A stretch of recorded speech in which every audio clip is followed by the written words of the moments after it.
विधानसभा चुनाव के बाद पूर्व मुख्यमंत्री हरीश रावत ने एक भावुक बयान दिया। हरीश रावत ने कहा कि एक बहुत कठिन चुनाव अभियान के बाद सुबह जब नींद खुली तो मुझे अपनी मां बहुत याद आई। जब मैं मुख्यमंत्री था उस समय मैंने अपनी मां को स्मरण कर जब भी उनके दर्शन करता था मुझे लगता था कि वो मुझसे कह रही हैं कि गरीबों के लिए कुछ करो। अब मैं नहीं जानता आगे नियति ने मेरे लिए क्या रास्ता निर्धारित किया है।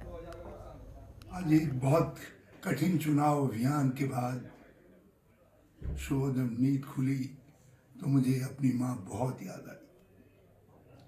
जब मैं मुख्यमंत्री था उस समय मैंने अपनी माँ को स्मरण कर जब भी मैं उसके दर्शन करता था तो मुझे लगता था वो मुझसे कुछ कह रही है कि गरीबों के लिए कुछ करो।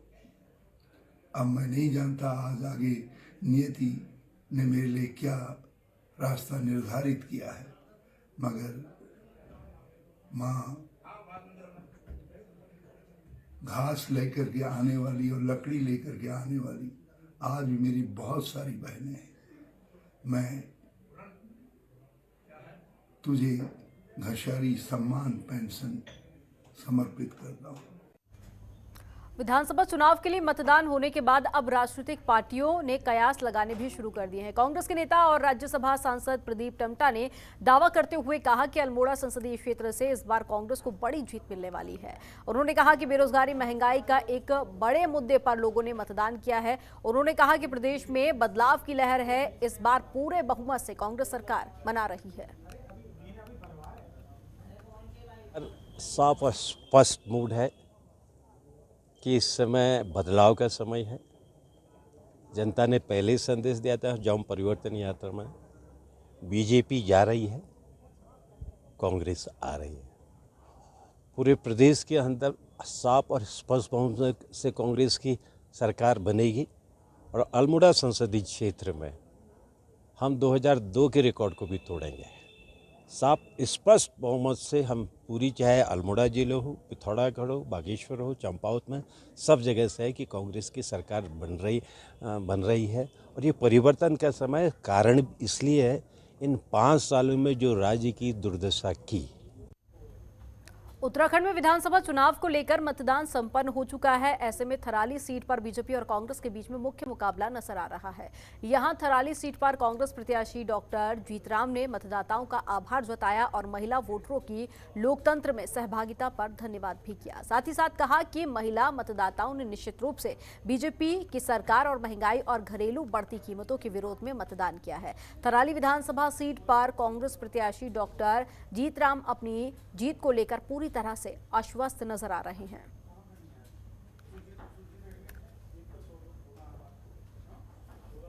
मैं तो सर्वप्रथम थराली विधानसभा की महान जनता को धन्यवाद देता हूं कि आप लोगों ने इस लोकतंत्र के इस पर्व में बढ़ चढ़ करके भागीदारी निभाई और लगभग 60% के आसपास यहां पर मतदान हुआ है, जिसमें महिलाओं का भागीदारी अधिक रही है।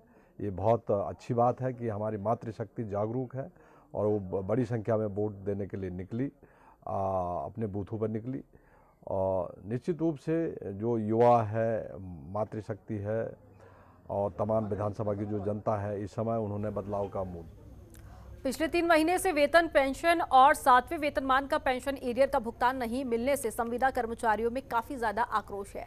वहीं इस कड़ी में नैनीताल नगर पालिका भवन में अधिशासी अधिकारी का घेराव किया गया। कर्मचारियों का कहना है कि भुगतान नहीं होने से पालिका के सभी कर्मचारियों को आर्थिक संकटों का सामना करना पड़ रहा है, जबकि इस संबंध में पहले भी कई बार मौखिक और लिखित रूप से सूचना दी जा चुकी है, जिसके बाद विभाग की ओर से इस मामले में कोई भी कार्रवाई नहीं की गई। वहीं कर्मचारियों को आश्वासन के सिवाय अभी तक कुछ नहीं मिला।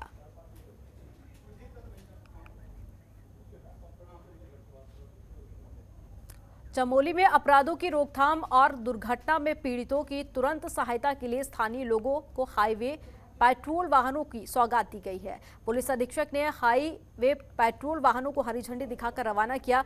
दरअसल जनता को कम समय में बेहतर सुरक्षा व्यवस्था देने के लिए इस सुविधा का शुभारंभ किया गया। हाईवे पेट्रोल कार राजमार्गों में पेट्रोलिंग करेगी। डायल 112 से प्राप्त सूचना पर फर्स्ट रिस्पॉन्डर के रूप में 24 घंटे उपलब्ध रहेगी। किसी भी तरह की कोई भी वाहन दुर्घटना, आपदा, अपराध और अन्य आकस्मिक परिस्थितियों में पेट्रोल स्कॉर्पियो जिले के लिंक रोड या फिर अन्य जगह पर भी त्वरित कार्रवाई करते हुए लोगों की मदद करेगी।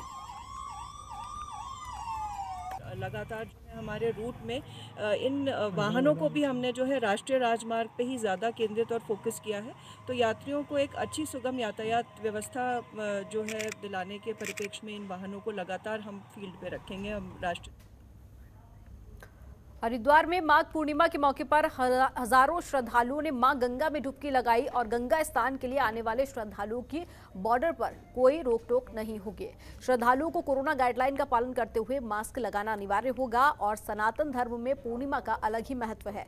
इस दिन चांद अपनी पूर्ण अवस्था में होता है। ये मान्यता है कि लोगों की हर मनोकामनाएं पूरी होती हैं। इस दिन पूजा और व्रत का शुरू से ही काफी ज्यादा महत्व है। भारतीय प्राचीन विद्या सोसाइटी के प्रतीक मिश्रपुरी ने बताया कि धार्मिक मान्यता है कि पूर्णिमा के दिन देवी देवता धरती पर आते हैं। ऐसे में इस दिन पूजा पाठ करने से विशेष फल मिलता है। माघ मास शुक्ल पक्ष की पूर्णिमा तिथि हिंदू धर्मावलंबियों के लिए सबसे पवित्र दिन माना जाता है। ऐसा कहा जाता है कि 12 मास में से माघ मास की पूर्णिमा के दिन भगवान श्री हरि, भगवान विष्णु पवित्र गंगा में वास करते हैं। इसलिए हिंदू धर्मावलंबी गंगा जी के विभिन्न तटों पर और विशेष रूप से हरिद्वार हर की पौड़ी ब्रह्म कुंड पर गंगा में स्नान करते हैं, पुण्य अर्जित करते हैं, अपने पितरों के निमित्त तर्पण करते हैं। खबरों के निष्पक्ष विश्लेषण के लिए सब्सक्राइब करें Jantantra TV and press the bell icon. Never miss any update.